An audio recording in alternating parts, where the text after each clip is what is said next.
Search करें अवामी news. मुल्क भर की ताज़ा तरीन खबरों से बाखबर रहने के लिए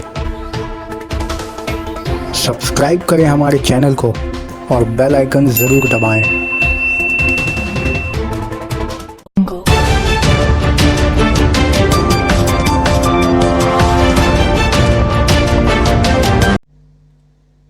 अब 3 तलाक देने पर होगी इतनी सजा, अदा करना होगा जुर्माना। राज्यसभा में बिल के हक में 99 और बिल के मुखालिफत में 84 वोट पड़े।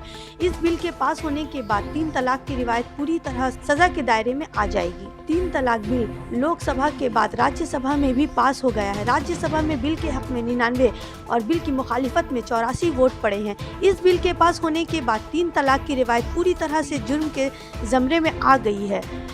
हम यहाँ पर आपको बता रहे हैं कि अब 3 तलाक देने के मामले में किसी मुल्जिम को कितनी सज़ा मिलने की तजवीज़ की गई है। 3 तलाक बिल का पूरा नाम मुस्लिम ख़वातीन तहफ़्फ़ुज़ ख़वातीन हुकूक़ एक्ट बिल 2019 है। इस बिल के कानून बन जाने के बाद ज़बानी, तहरीरी और दीगर सभी ज़राए में 3 तलाक देना जुर्म के ज़मरे में ऐलान किया जा चुका है। ऐसे में अगर कोई शख्स अपनी बीवी को 3 तलाक देता है तो ये जुर्माना होगा और ऐसे में इसके खिलाफ इस कानून के तहत कार्रवाई की जा सकेगी।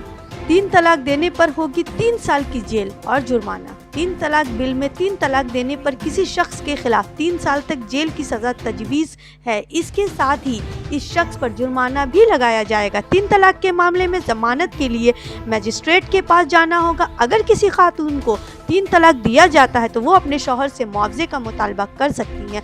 हालांकि इन मामलात में किसी यकीनी रकम को मुआवजे के तौर पर तय नहीं किया गया और मुतासरा खातून को कितना मुआवजा देना है इसे मजिस्ट्रेट समाअत के बाद तय करेंगे। इस बिल में ये भी कहा गया है कि मुतासरा खातून को नाबालिग बच्चों की कस्टडी का मुतालबा कर सकती हैं। साथ ही बच्चे किसके पास रहेंगे इसका फैसला भी मजिस्ट्रेट समाअत के बाद करेंगे।